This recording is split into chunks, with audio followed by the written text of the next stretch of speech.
My name is Abdullahi Jama. I am the Health and Nutrition Coordinator. Currently, the human resources we have in our MCHs and our health bosses, they're all qualified. They were trained by UNICEF and we keep on training them. In terms of doctors and high qualified personnel, we don't have resources for them. We can't pay their salary. One of the main challenges we face is all Somalis, since they don't have any primary health care. Both men, women, old men, children, everybody comes for the MCH for health services. You cannot convince the men that this MCH is not meant for them and it is meant for the women and children.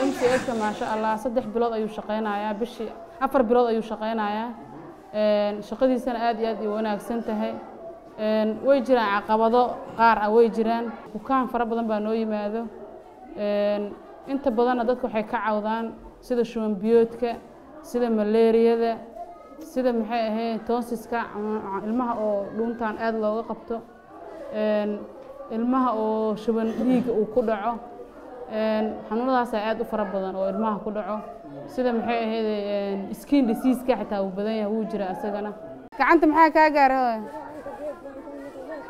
geed baa ka muday haye marka waa la jaray miya gacanta ayada iska go'day haye The smallest health center is the health post. When health post receives patients that they cannot manage or they cannot diagnose or they cannot control the diseases, they refer that patient to the MCH.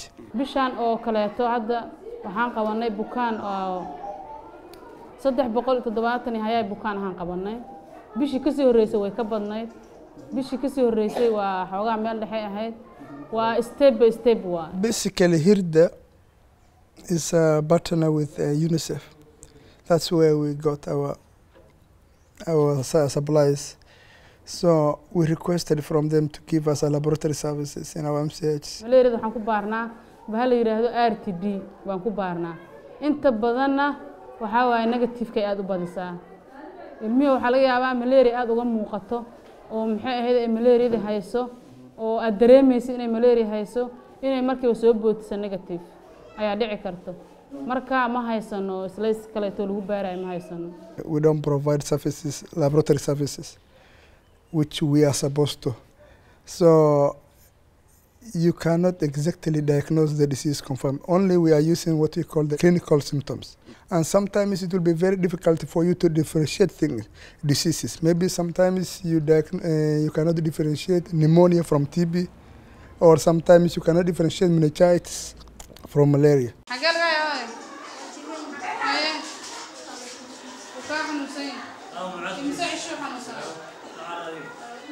معدا جرى مس عنقا كاجرى adiga xanuunsan cunuga ku fiican waa ku nuuga cunug ma qabilood bu jiraa 8 bilood u jiraa There was a time when there was not a single MCH in Gather region.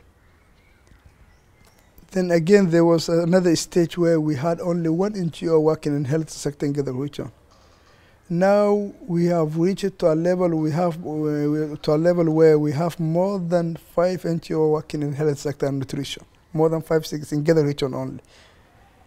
HIRDA, there was a time HIRDA was just running only one MCH at Badara district.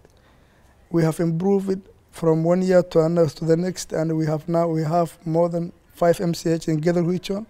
We have 22 health posts. We have 15 SFB centers, that is supplementary feeding program centers. We have 4 OTBs. We have 1 SC. We have already processed 1 more SC in Bulahawa district, 2 OTB in Bulahawa district. And we have 3 outreach teams, two in Bulahawa and one in Bardere. We have now also contacted with the WHO. They give us 3 more outreach teams that's going to work, 2 in Bulahawa and 1 in Bardere again. So I hope if the current political arena improves or continue to be the way it is today, we hope in 2 to 3 years' time we will have a better health system in Gatherwich and in Somalia as a whole. Thank you.